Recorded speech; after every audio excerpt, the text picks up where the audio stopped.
Tuesday, October 7, 2025. Today on The Bold and the Beautiful, Deke makes a bold suggestion about Hope's line. Taylor and Ridge get together to agonize about Luna, and Will professes his undying love to Elektra. At Forrester, Taylor and Ridge go over Luna not being dead and worry about Steffi having to deal with this insanity. Taylor fears that if Luna is pregnant with Will's baby, she holds all the cards right now. Ridge grunts that he'll be tied to her forever.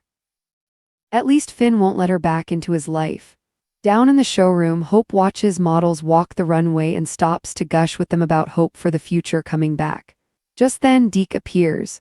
Hope embraces her brother as they express how much they've missed each other. Hope knows Deke just graduated from design school, so asks to pick his brain. He's thrilled.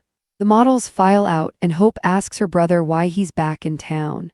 Is there a new guy in your life? Deke flashes to Ramai, asking not to be mentioned. He admits he has a roommate but won't cough up a name. Circling back to work, Hope wants to know where Deke would take Hope for the future. Making things awkward, her brother admits that he's not into boho chic, his vibe is more urban chic. When he suggests her collection should reflect her maturity, Hope decides he's an impressive guy, and muses, maybe you are back in town for a reason. We're gonna guess he'll become her next designer. In the Forrester living room, Elektra and Will express their love. Talk, of course, turns immediately to Luna and her pregnancy. Will plans to keep praying the baby isn't his. He's sure Luna can't touch their love. Elektra wails about the ruination of their first magical night together. This is not the life she imagined or wanted. Will agonizes about putting her through this. He'd do anything to prevent Elektra from feeling this pain. Will vows they'll get through this together. In Finn's office, he stammers at Luna, you're alive. He's stunned to hear that his mother kept her alive. Luna prods him to admit it's a miracle that she's alive. Beaming at Finn and sounding deluded, Luna asks her father to say he's happy that she's alive. Finn just gawps at her. Luna blows his mind again by giggling that she has exciting news for him.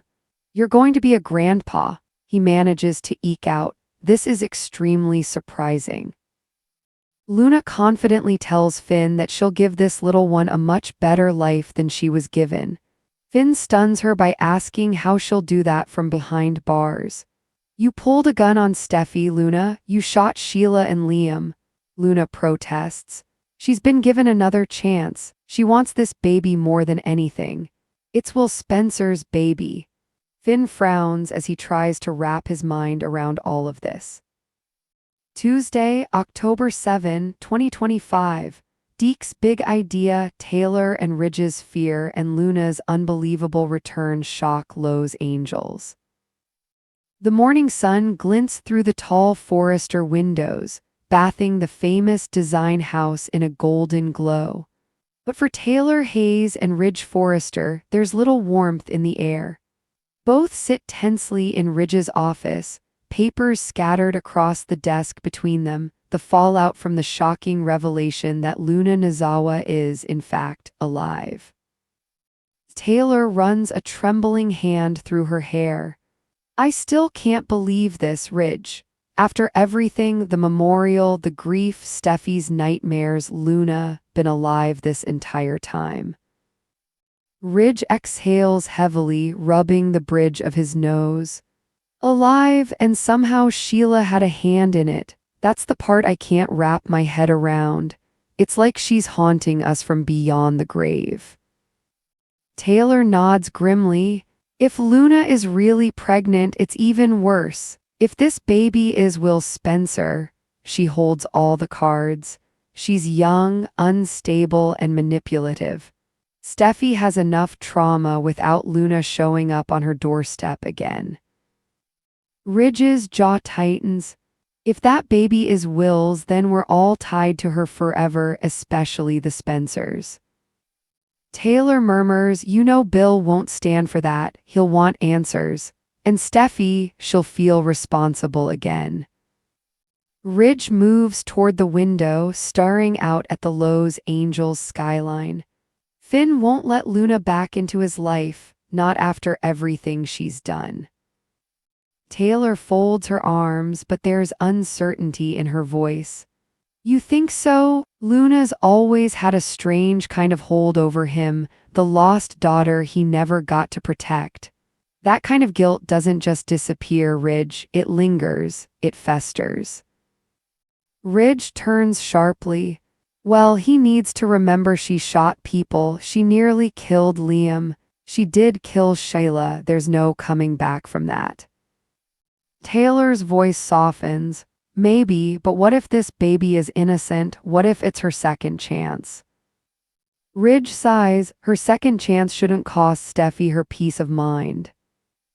A long silence stretches between them, both haunted by memories of Sheila's chaos, now seemingly reborn through Luna. Downstairs at Forrester Creations. In the showroom, Hope Logan watches a parade of models glide down the mini runway, their movements fluid and confident. The music pulses softly through the speakers, echoing through the glossy room as Hope smiles proudly. "Beautiful ladies, absolutely stunning," she calls out, clapping her hands. It feels so good to see hope for the future back on track again. The models beam at her as they file out, their chatter fading toward the dressing rooms. Hope takes a deep breath, clearly savoring the success of her revived line until a familiar voice interrupts her. "Is still giving the world hope, huh, sis?" Hope whirls around, her face lighting up. "Deke."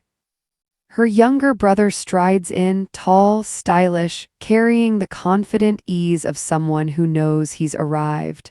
They embrace warmly and Hope laughs with genuine joy.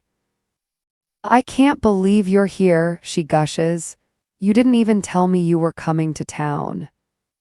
"Wanted to surprise you," Deke grins. "You know me, always a flair for the dramatic." Hope shakes her head affectionately. "You certainly inherited that from Mom." Deke chuckles but doesn't reply, his eyes flickering momentarily as a memory flashes through his mind. Remai, his secret roommate, warning him not to mention their connection to anyone in Los Angeles. Pushing the thought aside, he focuses back on his sister. Hope folds her arms, studying him. "So, you've been busy, design school graduate, huh? I'm impressed." Deke shrugs, modest but clearly proud. "Yeah, top of my class. Who knew all those years sketching in the margins would actually pay off?" Hope's eyes sparkle. "Well, then I think it's time I pick your brain. You've seen the new collection. What do you think?" Deke tilts his head thoughtfully. "It's classic Hope, ethereal, feminine, a little bit boho, but..." Hope raises a brow, "But..." He hesitates, then admits, "I'm not really into the boho vibe. My thing's more urban chic, edgy, structured. You've grown a lot, Hope. Your designs should reflect that. You don't have to play it safe anymore." Hope studies him for a long moment, clearly impressed. "You know, maybe you're right. Maybe it's time for Hope for the future to evolve, and maybe you're back in town for a reason."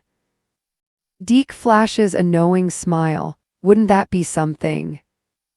There's a beat of silence as Hope muses over the possibilities.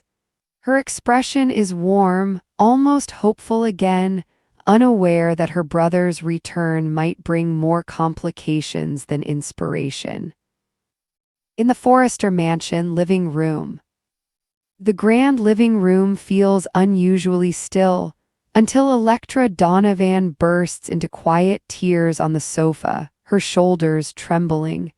Across from her, Will Spencer kneels down, taking her hands in his.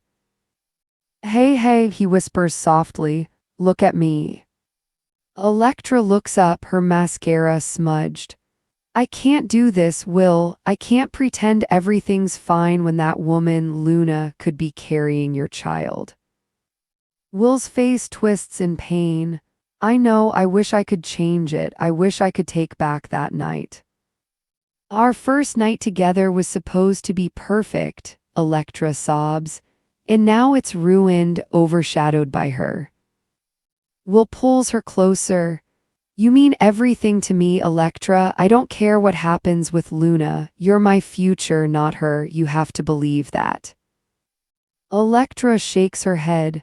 What if she has your baby? What if that child ties you to her forever? How can I compete with that? You don't have to, Will insists, eyes shining with emotion. Because no matter what DNA says, my heart belongs to you. He cups her face gently, his thumb brushing away a tear. I'll pray that the baby isn't mine. I'll pray every day. But even if it is, Luna can't touch what we have. She can't destroy it unless we let her. Electra lets out a shuddering breath, resting her forehead against his. You really believe we can get through this? Will nods firmly. We already are. We'll face whatever comes together. She manages a small, watery smile, and he leans in to kiss her softly. But behind the tenderness, worry still lingers in both their eyes. In Finn's office, over at the hospital, Dr. John Finnegan sits frozen at his desk, the color draining from his face. Across from him stands Luna Nozawa, alive and very much unrepentant. You're alive, Finn stammers. Luna beams, surprised. That's an understatement, Finn breathes, shaking his head in disbelief. I saw your body, Luna. We buried you. How is this even possible? Luna's tone is eerily calm. My mother kept me alive. She made sure I had a chance to start over. Finn stares at her like she's speaking another language. Your mother, Luna, Sheila Carter, is dead. You shot her. Sheila was complicated, Luna says dreamily. She always said she'd protect me, and she did. She found a way. Finn swallows hard, clearly unsettled. You're talking like this is a miracle. It is a miracle, Luna insists, her smile widening. I'm alive, I'm free, and now I have something to live for. Finn's stomach knots. What do you mean? Luna's eyes glisten as she steps closer. I'm pregnant, Dad. You're going to be a grandpa. Finn's jaw drops. I don't even know what to say.